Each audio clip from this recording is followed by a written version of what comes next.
오늘 저희가 함께 나눌 사도행전 8장 말씀은 빌립을 중심으로 해서 사마리아와 에티오피아 내시에게 복음을 전하는 사건이 기록이 됩니다.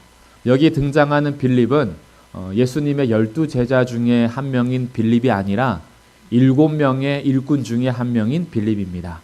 스데반과 같이 7명 중에 한 명으로 구제하고 식탁 봉사하는 일, 이 섬김을 위해서 이 예루살렘 교회 공동체가 함께 선출했던 그 7명의, 우리가 쉽게 말하면 7집사라고 할 때 그 7명의 일꾼 중에 한 명인 빌립의 이야기가 기록되어 있습니다. 그러면 왜 이 빌립의 이야기가 이렇게 진행이 되고 있는지 함께 살펴보게 될 텐데, 원래 예루살렘 공동체, 예루살렘 교회로 모였던 이곳에 어떤 사건이 일어났냐 하면 스데반 순교 사건이 일어납니다. 스데반이 다니면서 나사렛 예수 그리스도의 이름을 증거하면서 여러 가지 이적과 표적이 나타나니까 자유민들과 논쟁이 일어났는데 그 스데반을 이길 수가 없죠.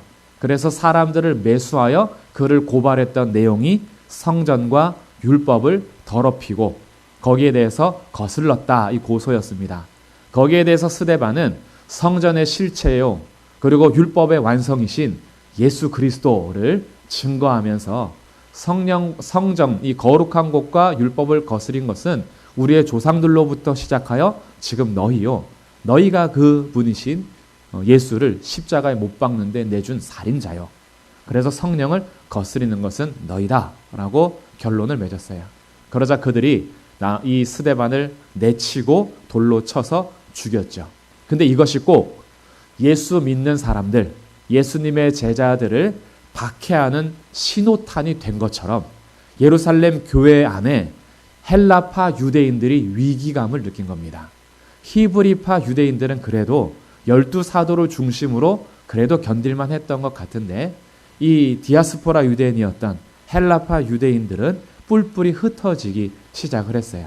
스데반의 순교, 스데반을 돌로 쳐서 죽인 이 공식적인 처형은 앞으로 예수를 믿는 교회를 박해하는 이 첫 돌이 되어버린 거죠. 그래서 사람들이 흩어지게 된 것입니다. 이것이 8장 1절부터 3절까지의 내용이에요. 자, 8장 1절 이 하반절에 보시면 그날에 예루살렘에 있는 교회에 큰 박해가 있었다. 그래서 사도 외에는 다 유대와 사마리아 모든 땅에 흩어집니다. 이렇게 흩어지게 되었어요. 그런데 흩어졌던 지역을 오늘 어떻게 소개해 주냐 하면 유대와 사마리아 모든 땅으로 흩어졌다. 우리는 이 박해 현장 그리고 흩어짐의 현장 속에서도 하나님의 신실하심을 좀 살펴보게 되는데, 예수님께서 이 땅에서 제자들에게 말씀하시고 명령하실 때 성령이 너희에게 임하시면 예루살렘과 온 유대와 사마리아와 땅끝까지 이르러 내 증인이 될 것이다. 성령께서 오시면 너희들을 그렇게 이끌어 가실 거야 라고 하는데, 지금은 당장 보이는 현실적인 문제는 스데반을 죽이고 나서 교회를 박해하고 잔멸하려 했다 그래요. 이 잔멸이라는 단어는요, 이 들짐승, 특히 암콤이나 곰이나 사자가 자기 먹잇감을 갈기갈기 찢어 놓는 그런 단어거든요. 그러니 완전히 박살내버리는 이런 일을 맡아서 교회를 잔멸시키려고 하는 이때에 거기 예루살렘에 모여있던 제자들이 흩어지게 된 거죠.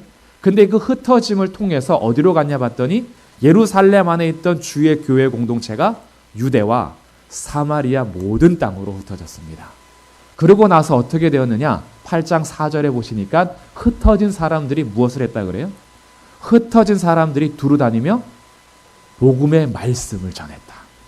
이게 놀라운 거죠. 그 흩어졌던 사람들이 온 유대와 사마리아 땅에 흩어졌는데 그곳에서 주의 복음의 말씀을 두루 다니며 전하고 있다. 결코 하나님의 역사가 멈추지 않고요, 복음을 가진 자들의 증인의 역할이 멈추지 않고 있다라는 것을 보게 돼요. 그 중에 한 명인 빌립을 오늘 소개하는 겁니다. 그래서 5절에 빌립이 등장하죠. 빌립이 사마리아 성에 내려가 그리스도를 백성에게 전파했다. 이 한 절이 사실은요, 엄청난 사건입니다. 예루살렘 유대인들과 사마리아는 상종하지 않는 그런 사람들이에요. 뭐 사마리아인이라 하면 개만도 못한 사람 취급을 했으니까요. 그래서 그 지역을 아예 통과하지도 않잖아요. 가까운 거림에도 불구하고 돌아서 갑니다. 왜냐하면 얼굴 보는 것 자체가 역겨워서. 유대인들에게 있어서 이 사마리아인들은요, 너무 혼합 민족들, 혼혈 민족들, 이 더럽고 추하고 짐승보다 못한 약간 이런 개념인데, 빌립이 지금 이 사마리아 성에 복음을 들고 갔다라는 거예요.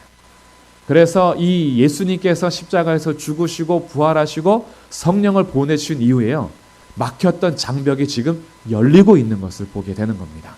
복음은 이렇게 놀라운 거예요. 갇혀있던 자들이 흩어지게 되었고, 흩어진 자리에서 원수의 장벽도 무너뜨리는, 이것이 복음의 능력인 겁니다. 이렇게 빌립이 사마리아 성에 복음을 증거하는데 6절에 무리가 빌립의 말도 듣고 그가 행하는 표적도 봅니다. 예수님을 증거하는 거기에 표적이 나타난 거예요. 귀신이 쫓겨나고, 그들의 이 성을 꽉 붙잡고 있던 귀신, 그들의 어떠한 이 능력으로 이 죄의 종로로 타던 그들의 삶에 예수 그리스도의 복음이 증거되니까 어떤 표적들이 나타나요. 빌립이 전하는 내용은 조금 더 구체적으로 12절에서 기록이 됩니다. 12절 말씀 보시면 빌립이 하나님의 나라와 및 예수 그리스도의 이름에 관하여 전도했다. 이죠. 그러니까 빌립이 가는 것은 뭔가 이렇게 기적을 보여주러 가는 게 아니에요. 빌립이 가는 것은 하나님 나라를 선포하고 예수 그리스도의 이름을 선포하는 것이 빌립의 역할이었어요. 근데 그 선포되는 곳에 하나님의 나라가 임하니까 병든 자들이 고침을 받고 귀신 들린 자들이 귀신이 쫓겨나가는 거예요. 이거는 빌립에서 나타나는 능력이 아니겠죠. 복음으로 하나님께서 하나님의 나라를 이루어 가시는 겁니다. 그렇게 하니까 무리들이요, 그를 따르기 시작했어요. 많은 사람들이 따랐습니다. 그리고 나서 여기에 기록되는 특징이 하나 있어요. 8절에 그 성에 뭐가 있어요? 큰 기쁨이 있더라. 이게 이제 사마리아에서 복음을 전했던 사건이고요. 두 번째 사건은 26절부터 기록이 됩니다. 26절에 주의 사자가 빌립더러 너는 지금 저기 블레셋 땅으로 가는 가사로 내려가는 광야로 가라라는 명령을 하세요. 그래서 빌립이 주의 사자의 말씀을 듣고 사마리아 성을 벗어나 이제 가사로 내려가는 광야길로 갑니다. 지금 복음이 한창 전해져야 할 때에 광야라니요. 오히려 대도시로 가야죠. 사람이 많은 곳에 더 가야 하는 이때에 주의 사자는 그를 가는 길목인 광야길로 보냅니다. 근데 여기에도 하나님의 계획이 있었죠. 그 길에 누가 지나가고 있었냐 봤더니 27절입니다. 일어나 가서 보니 에티오피아 사람 곧 에티오피아 여왕 간다게의 모든 국고를 맡은 관리인 네시가 예배하러 예루살렘에 왔다가 돌아간다. 이렇게 에티오피아 네시. 네시라고 하니까 굉장히 우리가 얕잡아 볼 수 있는데 이 네시는요, 모든 국고를 맡은 재정장관입니다. 재무부 장관이에요. 어느 정도의 국고를 맡았냐 하면 에티오피아 여왕 간다게의 모든 국고를 맡았대요. 이 간다게라는 것은 여왕을 부르는 고유 명칭입니다. 애굽 왕을 바로, 파라오 이렇게 부르는 것처럼 이름이 아니라 그 여왕에 대한 고유 명칭이에요. 간다게라고 합니다. 그래서 이 간다게가 실질적인 국고를 맡고 있어요. 왜냐하면 당시 에티오피아의 왕은요, 태양의 아들로 섬겼습니다. 신의 아들이기 때문에 그는 신으로 섬김을 받았어요. 그러니 실제적인 왕은 신이기 때문에, 신의 아들이기 때문에 이 세상사에 관여하지 않아요. 그러니까 재정을 돌보지 않죠. 그럼 누가 실질적인 국고를 맡고 있느냐? 그 왕의 어머니 데비마마 여왕이 그 모든 국고를 맡고 관리합니다. 그 여왕을 간다게라 불렀어요. 근데 그 간다게의 모든 국고를 누가 맡고 있냐면 지금이 신하 네시가 맡고 있다라는 거예요. 엄청난 권력을 가진 사람인데 그가 오늘 여기 왜 있냐 봤더니 예루살렘에 예배하러 왔다가 다시 에티오피아로 가는 중에 있었던 거죠. 지금 주의 사자가 그에게 명령하여 이 에티오피아 네시를 만나게 하는데 그 성령께서 그에게 이렇게 명령하십니다. 29절 성령이 빌립더러 이르시되 이 수레로 가까이 가라. 가까이 가라 그래요. 그래서 가까이 갔더니만 30절 빌립이 달려가서 선지자 이사야의 글 읽는 것을 듣고 말하되 읽는 것을 깨닫느냐. 수레에 가까이 가서 가만히 귀를 기울여 봤더니 그가 이사야 말씀을 읽고 있었던 거죠. 예배하러 왔다가 돌아가는 중에 이사야 말씀을 읽고 있는데 빌립이 한마디 합니다. 읽는 것을 깨닫느냐? 그랬더니 내시가 대답합니다. 31절. 지도해 주는 사람이 없으니 어찌 깨달을 수 있겠느냐? 왠지 우리하고 좀 비슷한 것 같죠. 말씀을 읽는데 무슨 소리야? 특히 이사야 말씀 굉장히 어렵잖아요. 이사야 말씀 읽으면서 이게 무슨 뜻이냐? 지도해 주는 사람이 없으니 내가 어찌 깨달을 수 있겠느냐? 그래서 뭔가 지도해 줄 사람이 필요한데 빌립이 그런 역할을 할 수 있을 것 같은 거죠. 그래서 수레로 태웁니다. 빌립을 청하여 태운 다음에 자기가 읽고 있던 구절이 어디냐라고 기록해 주는데 오늘 성경이 32절 읽고 있는 성경 구절은 이것입니다. 그가 도살자에게로 가는 양과 같이 끌려갔고 털 깎는 자 앞에 있는 어린 양이 조용함과 같이 그의 입을 열지 아니하였다. 그가 굴욕을 당했을 때 공정한 재판도 받지 못했고 누가 그의 세대를 말하리요 그의 생명이 땅에서 빼앗겼다라는 이사야 53장의 말씀을 읽고 있었어요. 오늘 기록한 것은 이사야 53장 7절 8절의 70인 역을 그가 읽고 있었던 거예요. 그러니까 이 히브리어를 헬라어로 번역하기 위해서 70명의 전문가들이 모여서 번역한 성경을 70인 역이라 그래요. 그러니까 히브리어로 있을 때 아람어 히브리어로 있을 때는 이방인들은 읽을 수 없겠죠. 근데 당시 공용어인 헬라어로 번역 작업을 해서 이방인들도 헬라어만 알면 이것을 다 읽을 수 있게 된 거죠. 그래서 지금 이 에티오피아 내시는 이 70인 역본을 읽고 있는 겁니다. 그래서 이사야 53장 7절 8절을 읽고 있는데 그가 그 부분만 읽고 있었던 건 아니겠죠. 이사야 53장의 내용을 아마 읽고 있었을 겁니다. 이사야 53장은 우리가 너무나 잘 아는 말씀이에요. 그가 찔림은 우리의 허물 때문이요 그가 상함은 우리의 죄악 때문이라. 그가 징계를 받음으로 우리가 평화를 누리고 그가 채찍에 맞음으로 우리가 나음을 입었도다. 그는 도살장에 끌려가는 어린 양처럼 잠잠하였다. 그는 보기에 연한 순 같아서 고기에 흠모할 만한 것이 아무것도 없다. 이런 종의 노래가 53장에 이제 기록되어 있는 건데 이 부분을 읽으면서 내시가 궁금했던 거는 이거예요. 여기에서 말하는 그가 누구냐는 거예요. 그가 도살자에게로 끌려가는 어린 양처럼 잠잠하게 입을 열지 않고 끌려갔다는데 그가 재판을 받을 때에도 불공정한 재판을 받았다는데 그가 찔림이 우리의 허물 때문이고 그가 상함이 우리의 죄악 때문이라는데 그가 누구냐 이거예요. 그가. 그러면서 이렇게 질문을 합니다. 34절에 그 내시가 빌립에게 말하되 청컨대 내가 묻노니 선지자가 말한 이 사람 그가 누구를 가리킴이냐 자기냐 타인이냐 자기를 그라고 칭한 것이냐 아니면 다른 누군가를 말한 것이냐 도무지 이해가 안 되는 거예요. 도대체 이 장면이 무슨 장면인지. 그렇죠. 이걸 어떻게 이해해요? 그가 찔림은 그가 상함은 오늘 우리들에게 너무 쉽잖아요. 이게 너무나 명확하게 십자가의 예수 그리스도를 정확하게 전하다 보니까 이사야가 예수님 오시기 약 700-800년 선지자인데 700-800년 전에 선지자인데도 예수님이 어떻게 죽을지를 꼭 눈앞에 보는 것처럼 그의 찔림, 채찍에 맞으심, 상하심 아주 정확하게 기록해 놨어요. 근데 내시는 알 수가 없죠. 빌립은 정확히 합니다.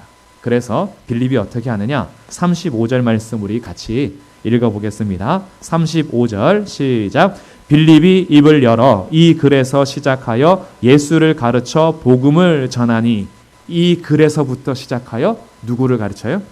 예수를 가르쳐 복음을 전했다. 그러니까 이 빌립도요. 이 말씀을 딱 보면서 이 말씀은 이미 선지자를 통하여서 가르친 예수다.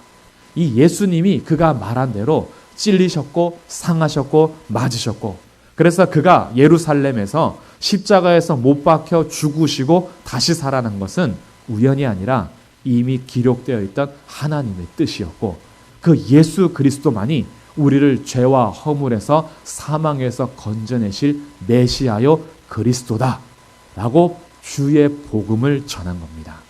이 복음을 듣고 내시가 변해요. 내시가 지나가는 길에 물이 있습니다. 그 물을 보면서 내가 지금 예수를 그리스도로 믿는데 세례 받는 것에 거리낌이 있겠느냐라고 하는 거죠. 여기는 이제 감추어져 있는 것이 있는데 이미 내시는 예수님을 그리스도로 영접했다라는 거예요. 그래서 믿고 세례를 받음으로 자기도 예수님의 제자로서, 예수님을 믿는 증인으로서, 예수님과 연합된 신자로서 자기의 삶을 드리기를 요청했던 거죠. 그래서 빌립이 그와 함께 물에 내려가서 이 세례를 줍니다. 그리고 이제 올라와서 가는데 이 갈 때에 또 하나의 특징이 기록이 돼요. 39절입니다. 둘이 물에서 올라올 때 주의 영이 빌립을 이끌고 갔다. 이 둘이 물에서 올라올 때요, 주의 영이 빌립을 어디로 데려가셨대요. 이건 좀 초자연적인 현상인데, 그런데 내시는 기쁘게 길을 가므로 그를 다시 보지는 못했다. 그를 다시 볼 수는 없었지만 그 안에 무슨 감정이 나타났냐 하면 기쁘게 길을 가게 되었다. 궁금했어요. 답답했어요. 예루살렘에 예배하러 왔지만 돌아가는 길에도 그것이 뭔지 잘 몰랐어요. 그런데 예수를 듣고 복음을 듣고 그 예수님을 영접하니요, 이 마음에 기쁨이 넘치게 되는 겁니다. 오늘 이 사건들을 이렇게 계속해서 보면 참 재밌는 사건들이 많이 있는데, 오늘은 좀 핵심적으로 이 8장의 말씀을 통해서 알게 되는 약 3가지의 일이 있습니다. 첫 번째는요, 복음은 결코 막힐 수가 없다라는 거예요. 사람들이 스데반을 쳐서 죽여도, 사도들을 감옥에 가둬도 주의 복음은 결코 막을 수가 없습니다. 왜냐하면요, 이 복음을 가진 증인들이 있고, 이 복음의 증인들과 함께 하시면서 복음의 역사를 주체해 가시는 예수님과 성령님이 여전히 계시기 때문입니다. 바울이 고백하는 것처럼 나는 감옥에 갇혀 있을 수 있으나 주의 복음은 갇혀 있을 수 없다 이거죠. 사실입니다. 이 복음의 역사는 하나님께서 주관하십니다. 하나님께서 지금까지도 예루살렘으로부터 시작하여 유대와 사마리아와 땅끝까지 이르러 주의 증인들을 보내시는 분도 우리 주 예수 그리스도, 하나님 보좌 우편에서 여전히 이 땅을 통치하시며 너희와 함께하리라고 약속한 성령을 보내주셔서 성령이 주체가 되어 그들을 증인 삼으시는 성령님이 계시고 주의 복음에 순종하는 증인들이 있는 한 이 복음은 결코 막을 수가 없습니다. 지금까지도 전파되고 있어요. 그래서 우리도 알게 됩니다. 복음은 결국에는 승리합니다. 복음의 완성은 반드시 이루어질 것입니다. 그래서 연관해서 두 번째 알게 되는 것이 있어요. 이 선교의 주체와 완성은 하나님께서 하실 겁니다. 흩어지는 상황 속에서도 온 유대와 사마리아 온 땅에 흩어지고, 이 사람들의 개념이 지금 에티오피아까지 가진 않았으나 에티오피아로 가는 내시가 복음을 영접함으로 그가 에티오피아에 가는 복음의 증인으로 또 한 명을 세우는, 꼭 바울을 통해서만 땅끝을 보내는 게 아니라 하나님은요, 여전히 여러 사람들을 통해서, 증인들을 통해서 일하고 계세요. 기록되어 있는 것이 유한하다 보니까 우리들이 읽고 아는 것이 유한할 뿐이지, 기록되지 않은 주의 증인들의 삶은요, 훨씬 많을 겁니다. 바울을 통해서 좀 더 집중해서 나중에 갈 것이지만 바울만이 증인은 아니었죠. 하나님은요, 주의 증인들, 이름이 기록되지 않고 빛도 없이 이름 없이 순종했던 수많은 증인들을 통해서 땅끝까지 주의 복음을 증거하는 선교의 완성자, 선교의 주체자, 결국은 약속하신 대로 예루살렘에서부터 시작하여 땅끝까지 복음을 이루시는 분은 우리 하나님이시기 때문에 선교는요, 반드시 완성이 될 겁니다. 그래서 교회가 집중하고 반드시 우리가 감당해야 될 일은요, 열방을 품고 선교하는 일, 우리의 땅끝에 주의 복음을 증거하는 일, 이 사명은 우리 마지막까지 반드시 완수해야 될 사명이고요. 이것은요, 하나님께서 반드시 이루실 거예요. 그래서 이 세상에서 가장 확실한 투자는 선교하는 겁니다. 왜냐하면 이거는요, 결코 망하지 않아요. 하나님의 나라는 결코 쇠하지 않고요, 주의 복음을 증거하는 일은 결코 실패하지 않습니다. 나는 실패할 수 있어도 나를 증인 삼으시고 나와 함께 하시는 예수님은 결코 실패하지 않고 반드시 이 일을 이루어 가실 겁니다. 그래서 이 두 가지만 알면요, 주의 복음을 증거하고 선교하는 일이 얼마나 가슴 뛰는 일인지 몰라요. 지금 막혀 있는 것 같더라도 주님은 반드시 주의 일을 이루실 겁니다. 지금 뭔가 침체되어 있는 것 같지만 그럼에도 불구하고 하나님은 반드시 주의 일을 이루실 겁니다. 그렇기 때문에 우리 삶의 자리에서 여전히 바라봐야 하는 것은 하나님의 나라와 주 예수 그리스도. 그분을 신뢰하십시오. 그리고 나를 복음 안에 두세요. 다른 것에 나를 두지 말고 반드시 망하지 않고 영원한 하나님의 나라에 나를 두고 나로부터 시작하여서 주님의 통치가 이루어져 나로부터 주의 복음이 전파되는 증인의 삶이 계속해서 이어져 가야 할 것입니다. 우리는 이 8장을 통해서 그것을 배우고 세 번째는요. 복음과 기쁨에 대해서 연관성을 좀 볼 수가 있어요. 오늘 이 사마리아 성에도 8장 8절에 온 성에 큰 기쁨이 있다. 그리고 에티오피아 내시도 세례를 받고 가는 길에 기쁘게 길을 갔다. 복음을 받아들인 자들이요. 공통적으로 누리는 것이 있는데 그 여러 가지 중에서 성령의 열매인 희락, 정말 복음을 통하여서 주시는 기쁨이 샘솟듯이 일어납니다. 그냥 우리가 단지 어떤 사람들을 웃기기 위해서 개그하기 위한 웃음이 아니라 진짜 우리에게 주시는 기쁨은요. 죄와 사망에 매여 있던 우리들, 영원한 지옥 형벌에 무거운 짐을 지고 있던 우리들, 사탄의 권세에 매여서 도무지 자유할 수 없었던 우리들, 애굽에서 종살이하면서 고된 노동과 고역 속에서 결코 나를 찾을 수 없었던, 전혀 우리들이 자유할 수 없었던 그곳에서, 영원한 형벌을 받아야 될 그곳에서 예수님께서 오심으로 우리의 모든 죄짐을 짊어지시고 우리의 모든 죄짐을 벗겨주시고 십자가에서 완전히 자유하게 하시는 그 기쁨이 실질적으로 하늘에서부터 우리 가운데 임하는 겁니다. 복음은요, 그냥 우리가 가짜로 웃는 게 아니에요. 복음은 진짜 우리에게 기쁨이 솟게 합니다. 사형수가 사형틀에서 막 죽어가는 직전에 구원자가 나타나서 그를 구원해내는 거예요. 내가 대신 이 사람을 위해서 죽었다 이거예요.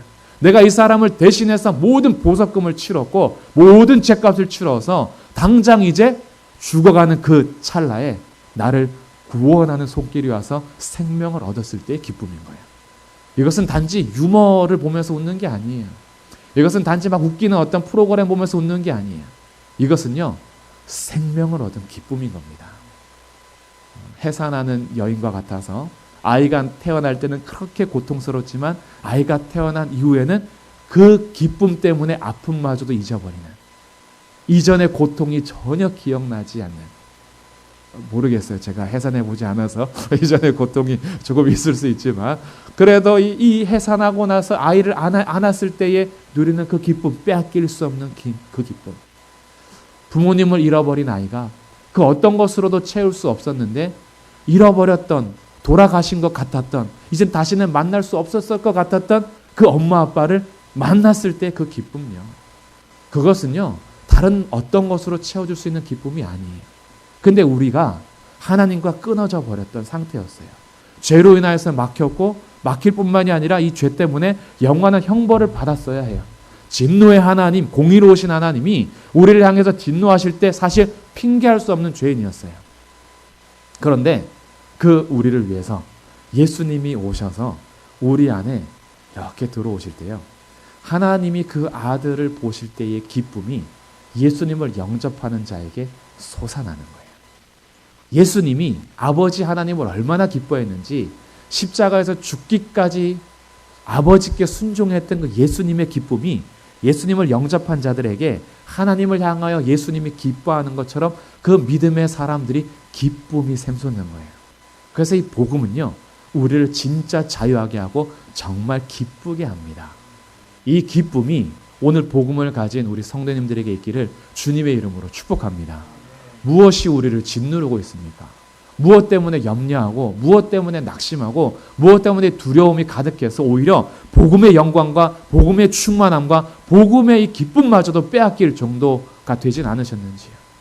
시편 16편에서는 이미 이것을 예언한 바가 있습니다. 땅에 있는 존귀한 자들이 즐거움을 얻었다. 하나님께서 주의 우편에 계셔서 우리 오른쪽에 계셔서 우리를 돌보시고 지키시는 주님이 계시니까 우리는 영원한 즐거움, 충만한 기쁨이 있다. 주 안에 있는 자들, 주께 피한 자들, 주님을 모신 자들에게는 충만한 기쁨과 영원한 즐거움이 있다. 이렇게 시편 16편에서도 이미 선언하고 있어요. 그러니 주를 소유한 자들, 주님을 영접한 자들, 이 복음으로 인해서 진짜 죄로부터 참된 자유를 얻은 자들에게는 이 빼앗기지 않는 충만한 기쁨과 영원한 즐거움이 있어요. 예수님께서도 말씀하십니다. 예수님께서도 십자가에서 죽기 전에 제자들을 불러놓고 이 정말 고별 설교를 하세요. 그게 요한복음 14장부터 17장까지 기록이 되는데, 고별 설교 및 제사장으로서의 기도하는 내용에 15장, 16장, 17장, 요한복음 15장, 16장, 17장에 공통적으로 알려주는 것이 있습니다. 내가 너희에게 이렇게 말하는 것은 너희의 기쁨이 충만하게 하려 함이라. 지금 당장은 슬프겠으나 너희에겐 빼앗기지 않는 기쁨이 넘쳐날 것이다. 그래서 예수님이 하나님 아버지를 기뻐하는 것처럼 제자들도 예수님을 모시고 보혜사 성령님이 오셨을 때 아버지를 향한 기쁨이 넘치도록 예수님께서 기도하셨으며 자기 이름을 주셨어요.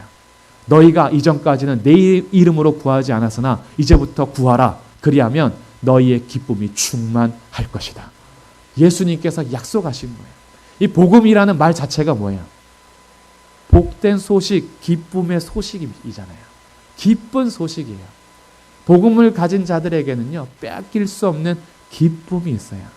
그래서 제가 어제 말씀을 준비하다가 찬송에는 이런 것들이 없을까 많이 생각해 보면서 찬송가를 탁 펴서 한 장씩 넘기면서 가사들을 쭉 보는데 성경에요, 기쁨에 대한 가사가 정말 많더라고요. 제가 오늘 한 열 몇 장을 갖고 왔어요. 찬송 한 절 한 절 이렇게 보니까요. 찬송가 314장. 이전엔 세상 나 기뻤어도 지금 내 기쁨은 오직 예수. 찬송가 309장. 예수의 사랑 예수의 사랑 바다 물결같이 내게 임하니 영광의 물결에 온전히 쌓여서 내 영혼의 기쁨 한량없도다. 찬송가 321장. 나 구주 위에 살리라 내 기쁨 한량없으리. 찬송가 327장. 주님 주신 기쁨 또한 그의 사랑 어찌 말로다 형용하라. 336장. 이 신앙 생각할 때에 기쁨이 충만하도다. 341장. 주가 주신 기쁨 외에 기뻐할 것 무엇냐? 주가 나를 사랑하니 기뻐할 것뿐일세. 358장. 산과 들과 바다 가는 곳마다 주의 군기 날리며 반갑고도 기쁜 승리의 소식 온 세상에 전하세. 360장. 달려갈 길 다 가고 싸움 모두 마친 후 주와 함께 기쁨을 용사들아 누리세. 엄청 많죠. 361장. 기도하는 시간에 복을 주시네 고난 내 마음속에 기쁨 충만하네. 368장. 주 예수여 완전한 주의 사랑 나 받기를 원합니다. 그 사랑이 내 마음에 충만하여 날 기쁘게 하옵소서.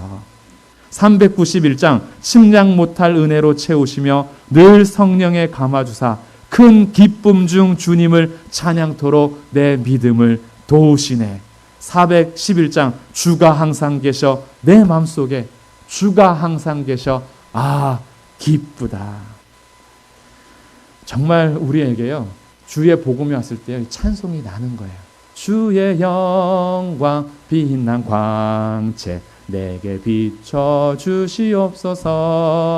그 밝은 얼굴 배울 때 나의 영혼 기쁘다. 524장. 죄악 벗은 우리 영혼은 어떻게 해요? 기뻐 뛰며 주를 보겠네. 정말 이 찬송가 하려고 하면 설교 시간 엄청 길어지겠네요. 정말 이 복음을 가진 자들에게는요 기쁨이 충만했고요 기쁨 속에서 주님을 찬양했어요. 이런 찬양이 오늘 이 시간 하나님을 예배하는 시간뿐만이 아니라 하나님 앞에 서 있는 모든 시간 통해서 이번 주가요 주의 복음으로 인한 기쁨, 정말 그 예수님께서 나와 함께 하시고 나를 사랑하시고 나를 위해서 십자가에서 죽으시고 부활하시어 지금까지도 성령을 통하여서 함께 하시는 그 예수님, 그 복음 때문에 이 기쁨이 충만하시기를 주님의 이름으로 축복합니다. 그러면 이 가진 자들은요, 이 기쁨을 나만 갖겠어요? 이 기쁨이 막 흘러가는 거예요. 오늘 설교 제목을 고민을 했었어요. 복음과 기쁨 이렇게 했는데 원래는 이제 조이 바이러스 이렇게. 이 코로나 바이러스 때문에 처져 있지 마시고 복음을 통한 이 기쁨의 바이러스가 주위의 성도들을 통해서 전파되어서 요즘에 집에만 자꾸 계시니까 우울한 사람들이 많아진대요. 부부싸움도 엄청 한대요. 엄마들 스트레스 받아가지고 괴물이 되고 있대요. 자녀들도 답답해하고요. 정말 집안에서요, 어떻게 해야 될지 몰라서 여러 가지 우리 상황이 낙심하게 하고 우울하게 하고 자꾸 길어만 지고 있는 이때에 주 예수의 복음 때문에 환경은 지금 어렵지만 이 속에서부터 솟아나는 기쁨이 넘쳐나기를 주님의 이름으로 축복합니다. 이게 흘러가는 거예요. 왜 저 사람들은 기쁠까? 알고 봤더니 예수님 때문에. 왜 저 사람들은 이런 상황 속에서도 기도할까? 이런 상황 속에서 어떻게 찬양할까? 예수님이 누구시기에 그 예수님 때문에 기쁨이 충만한 거죠. 결코 복음은 막을 수가 없고 이 복음의 선교 역사는 완성될 것이며 이 복음을 가진 자들에게는 하나님께서 주시는 기쁨이 충만합니다. 그래서 함께 부르고 싶은 찬송가가 하나 있어요. 434장인데요. 저 혼자만 불렀을 때 심심하셨죠? 434장. 정말 이 복음이 우리에게 얼마나 기쁜 일인지, 이것은 뭐 후렴만 있는 게 아니라 아예 매 그 문장마다 기쁨이 있길래 이건 함께 좀 불러보고 싶었습니다. 434장 우리 말씀 생각하면서 같이 한번 찬양하면 좋겠습니다. 귀하신 친구 내게 계시니 나 주 안에 늘 기쁘다. 그 피가 내 죄 씻으셨으니 나 주 안에 늘 기쁘다. 나 주 안에 늘 기쁘다. 나 주 안에 늘 기쁘다. 주 나와 늘 동행하시니 나 주 안에 늘 기쁘다. 주 내 집 내신 지시었으니 나 주 안에 늘 기쁘다. 그 생명 버려 나를 구하니 나 주 안에 늘 기쁘다. 나 주 안에 늘 기쁘다. 나 주 안에 늘 기쁘다. 주 나와 늘 동행하시니 나 주 안에 늘 기쁘다. 주 은총 매일 내게 더하니 나 주 안에 늘 기쁘다. 그 악한 죄악에서 지키니 나 주 안에 늘 기쁘다. 나 주 안에 늘 기쁘다. 나 주 안에 늘 기쁘다. 주 나와 늘 동행하시니 나 주 안에 늘 기쁘다. 아멘, 아멘. 죄로 끊어져 버린 나의 삶에 예수님 오셔서 하나님과 화목하게 하신 그 기쁨. 어제 말씀 준비하면서 찬양 하나하나 찾으면서 막 찬송 부르는데 기쁨을 찬송 부르는데 왜 눈물이 나는지 마음이 괜히 짠하고 이 감격이 너무 감사하고 정말 그 예수님이 우리에게 이런 상황 속에서 정말 이 복음의 기쁨이 우리 성도들에게 충만했으면 좋겠다라는 그 마음이, 정말 우리가 있는 곳에서 절망과 낙심과 도무지 이런 상황 속에서 염려만 갇혀있는 사람들에게 진짜 기쁨은 무엇일까? 이 복음을 통해서 우리 영원한 나라, 영원한 생명, 정말 빼앗기지 않는 이 즐거움, 이것을 우리에게 주시는 예수 그리스도, 하나님의 나라, 그 안에 우리의 진짜 기쁨이 있는데, 그래서 이 기쁨이 오늘 우리 한 주 동안 우리 성도님들에게 있을 뿐 아니라 우리 성도님들을 통해서 우리 성도님들을 만나는 모든 사람들, 우리가 처한 모든 것이 복음과 기쁨으로 충만한 그러한 복된 한 주가 되시기를 주님의 이름으로 축복합니다. 아멘. 기도하겠습니다. 하나님 아버지, 은혜 감사합니다. 결코 그 누구도 막을 수 없는 복음을 우리에게까지 전해주셨습니다. 누군가는 주의 말씀에 순종했고 누군가는 피를 흘렸습니다.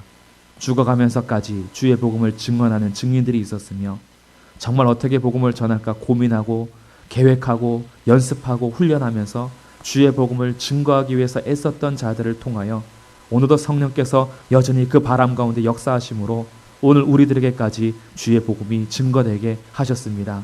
또한 우리를 통하여서 이 복음은 끝난 것이 아니라 여전히 주님께서는 일하시며 우리를 통해서도 이 복음이 전파되기를 원하시고 명령하십니다. 하나님 아버지, 어렵고 힘든 시기를 지내는 이때에 복음을 우리가 가졌으니 그 복음 안에서 참된 기쁨을 정말 충만히 누리게 하여 주시고 이 기쁨의 소식을 전할 수 있는 전도자요 증인들이 되게 하옵소서.